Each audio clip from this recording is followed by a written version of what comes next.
Mindfulness. इस book से हम सीख सकते हैं कि माइंडफुल रहकर सीखकर हम अपनी खुशी और ब्लेसिंग्स को बड़े लेवल तक बढ़ा सकते हैं। माइंडफुलनेस की प्रैक्टिस करने वालों की मेमोरी, रिएक्शन टाइम और फिजिकल सहन शक्ति बढ़ जाती है। माइंडफुलनेस डूइंग मोड से ब्रेक लेकर सिर्फ बीइंग स्टेट में रहना होता है। 8 वीक्स का ये लंबा माइंडफुलनेस कोर्स करना कठिन लग सकता है दोस्तों, लेकिन इस कोर्स के एंड में आप गारंटीड अपने तनाव को कम करते हैं, शांत रहते हैं और जीवन की कई प्रॉब्लम से निपटने के लिए तैयार हो जाते हैं। तो आइए माइंडफुलनेस की इस किताब की इंग्लिश समरी को सुनते हैं दोस्तों। दिमाग की भूल भुलैया से निकलकर शांति के महासागर तक आइए। एशिया के महान सिविलाइजेशन और धार्मिक परंपराओं में माइंडफुलनेस और मेडिटेशन बहुत गहराई से कनेक्टेड है। वेस्ट में इसकी पॉपुलैरिटी हिप्पी और स्पिरिचुअल यात्रा करने वाले लोगों के कारण बहुत अधिक बढ़ गई है, जिन्होंने 20th सेंचुरी में इन प्रैक्टिसेस को इंपोर्ट करना शुरू किया था। उस इतिहास ने अपना निशान छोड़ा है।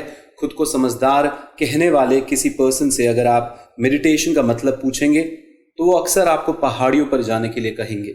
आखिरकार क्या माइंडफुलनेस रिवॉर्ड्स और रहस्य से भरा हुआ नहीं लगता है दोस्तों?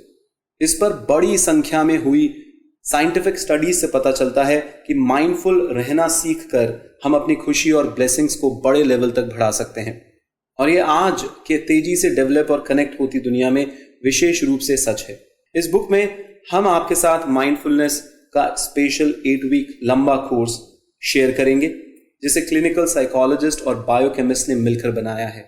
साइंटिस्ट के अकॉर्डिंग मेडिटेशन हर किसी को दिमाग की शांति और सेटिस्फेक्शन को ढूंढने में मदद कर सकता है। इसके साथ यह बोनस में आपकी फिजिकल हेल्थ, मेमोरी और मोटिवेशन को भी बढ़ाता है। माइंडफुलनेस वह नहीं है जो ज्यादातर लोग सोचते हैं। हाल ही में माइंडफुलनेस काफी हेडलाइंस में आया है दोस्तों, लेकिन कई मैगजीन्स के आर्टिकल्स में समझाए जाने के बावजूद अभी भी इसके बारे में बहुत सी गलतफहमियां हैं और मिसकॉन्सेप्शंस हैं, जैसे कि ये क्या है और ये क्यों अच्छा है। ये शर्म की बात है क्योंकि ये झूठ अक्सर लोगों को इससे दूर कर देते हैं। आइए सबसे पहले हम इससे जुड़े हुए कुछ कॉमन मिसकंसेप्शंस को तोड़ें। जैसे ये माना जाता है दोस्तों कि माइंडफुलनेस एक धर्म है, पर असलियत में ऐसा नहीं है। ये एक लोकप्रिय प्रैक्टिस है जो कई धर्मों में यूज किया जाता है। माइंडफुलनेस एक मेंटल ट्रेनिंग टेक्निक है जो सभी प्रकार की बिलीव्स और आइडियाज के अकॉर्डिंग काम करती है। लेकिन आपको माइंडफुलनेस की प्रैक्टिस करने के लिए फर्श पर पैर मोड़कर बैठना होगा, ऐसा ही सोचते हैं ना? यह भी गलत धारणा है दोस्तों।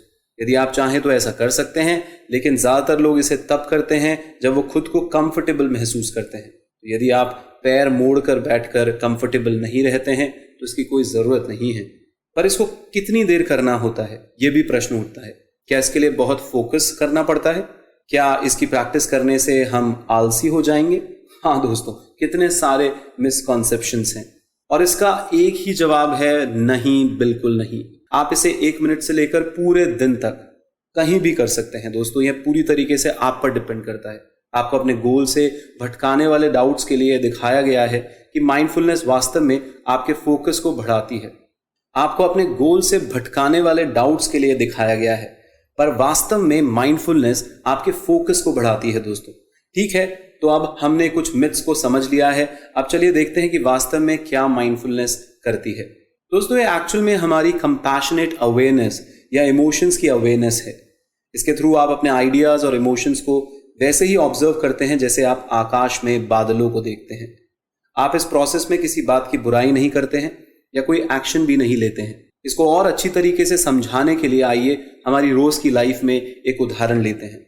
मान लीजिए जैसे ही आप अपने ऑफिस में अपने घर की ओर निकलते हैं, आप इस बारे में सोचना शुरू कर देते हैं कि दिन में आपके कलीग्स ने आपके साथ कितना बुरा बिहेव किया। जब आप घर पहुंचते हैं तो आप उनके खराब बिहेवियर के बारे में शिकायत करते हुए गुस्से से भरा ईमेल भेज सकते हैं। लेकिन क्या होगा यदि आपने अपने नेगेटिव विचारों को बस ऑब्जर्व किया होता? क्या यह करना इसे इंप्लीमेंट करने से बेहतर नहीं होगा दोस्तों?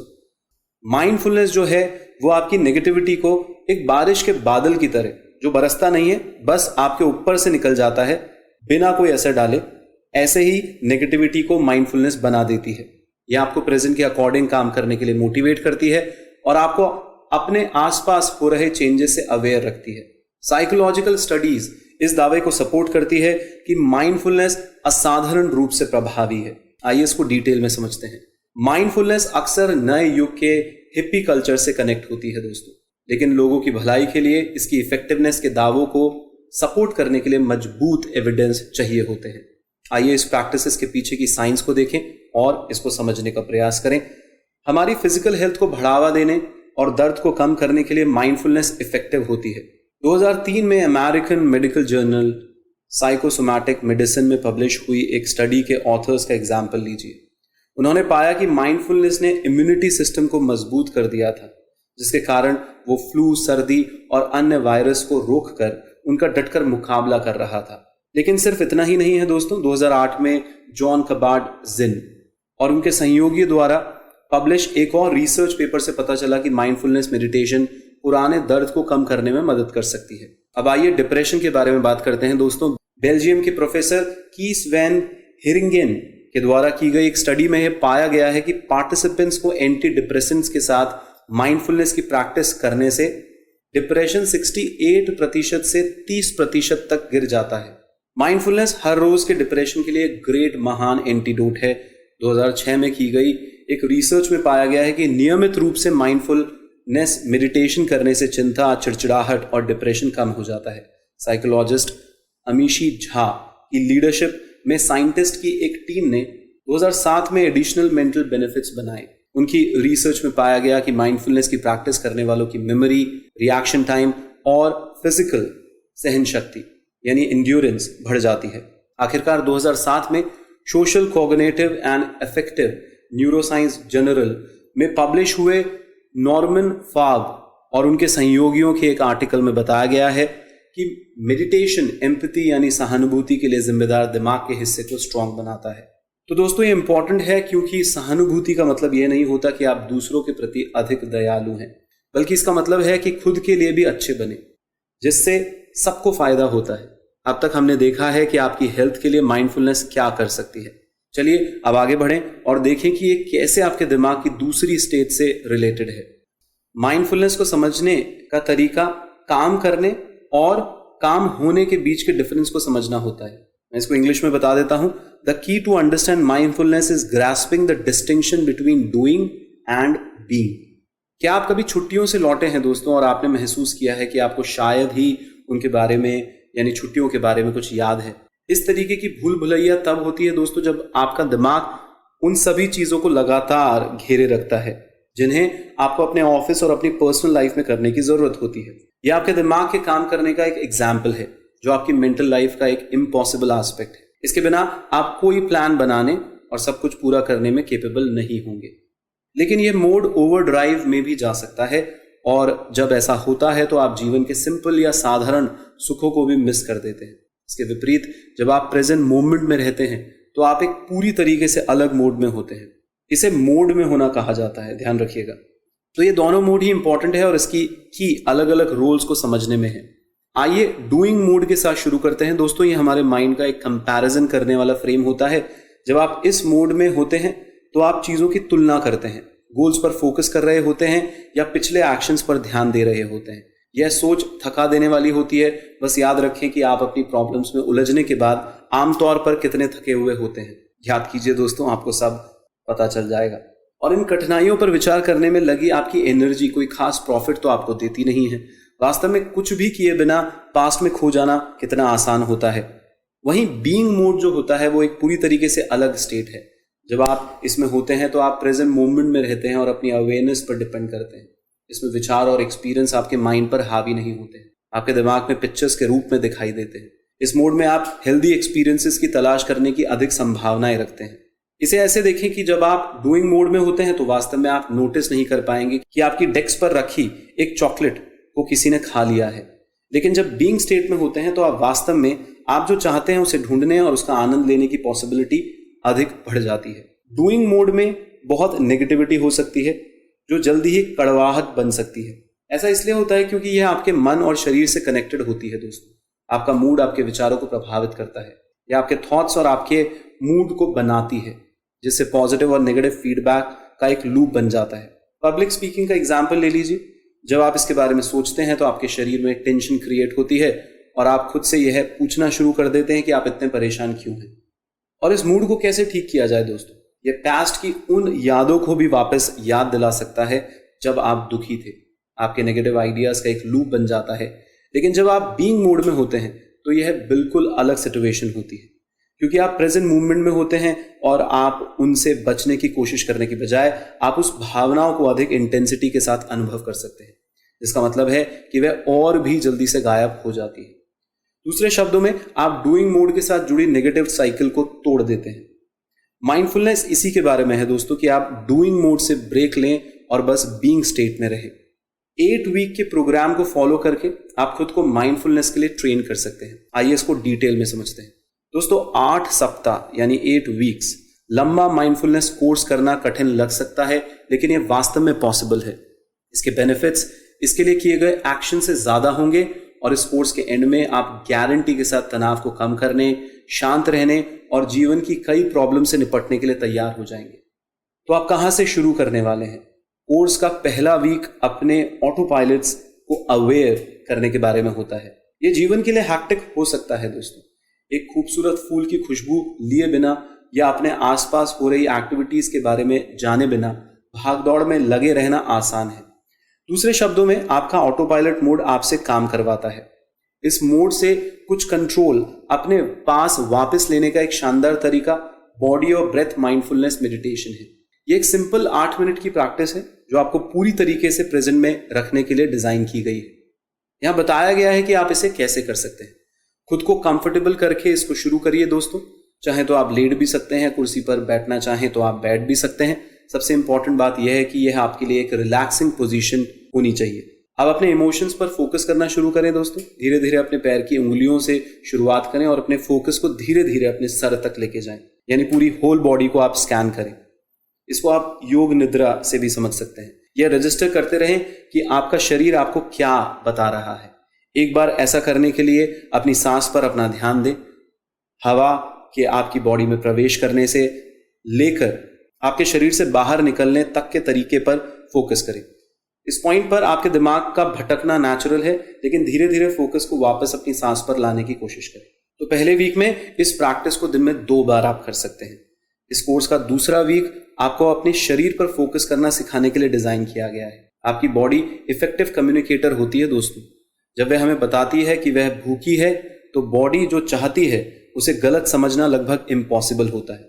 दूसरी ओर मूड्स और फीलिंग्स थोड़े छोटे होते हैं और उन्हें अनदेखा करना भी बहुत आसान होता है। 14 मिनट के बॉडी स्कैन मेडिटेशन का गोल आपकी बॉडी और दिमाग के बीच कम्युनिकेशन चैनल्स को अनब्लॉक करना होता है।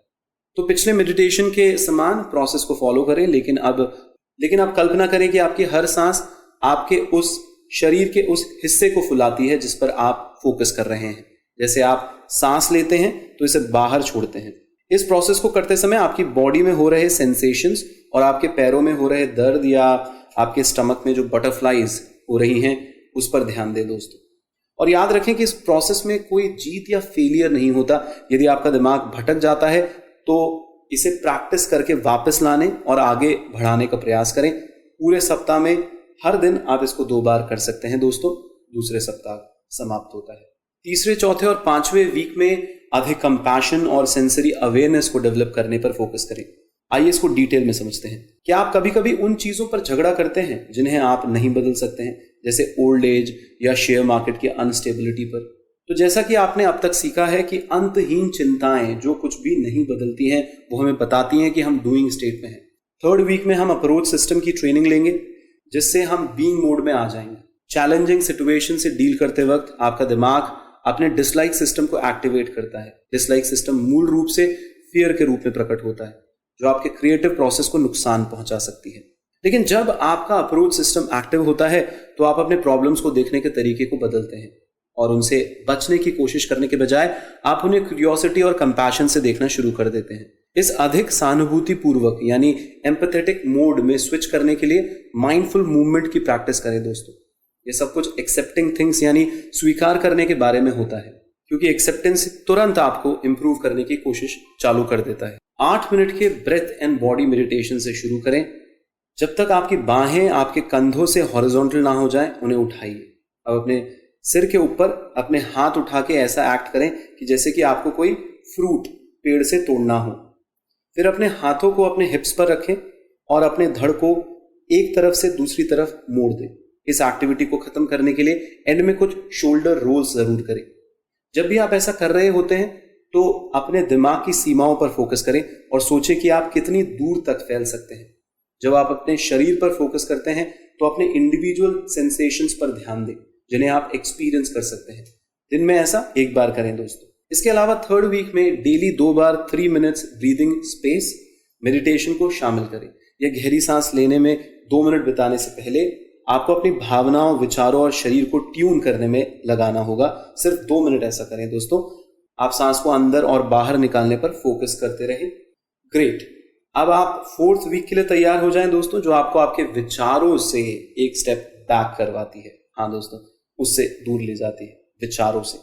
जिस मेडिटेशन को आप कर रहे हैं उसे साउंड्स एंड थॉट्स कहा जाता है और इसमें आप कुछ नहीं करते हुए 8 मिनट निकालते हैं। इस ड्यूरेशन में आप सिर्फ आसपास की आवाजों पर फोकस करते हैं। आपको पता चलेगा कि आवाजें कहाँ से आती हैं और ये आपके विचारों के बहने और निकल जाने की तरह होती है। जब आप पूरी तरीके से फोकस में होते हैं तो आपका दिमाग जो भी सुनता है उसके बेसिस पर कथाएं बनाता है, यानी स्टोरीज को डेवलप करना शुरू कर देता है। उदाहरण के लिए छत से गिरने वाले सीमेंट ब्लॉक की आपकी जो स्टोरी बनती है वो एक जोरदार दुर्घटना में भी बदल सकती है, क्योंकि आपका माइंड इस तरीके के थॉट्स को जनरेट करता है दोस्तों। ये आपके दिमाग के काम करने के तरीके के बारे में जानने का एक शानदार तरीका है। इस वीक के अंत तक आप अपने विचारों के फ्लो और नेचर को और अधिक निखार पाएंगे। 5th और 6th वीक कठिनाइयों और काइंडनेस की खोज के बारे में है।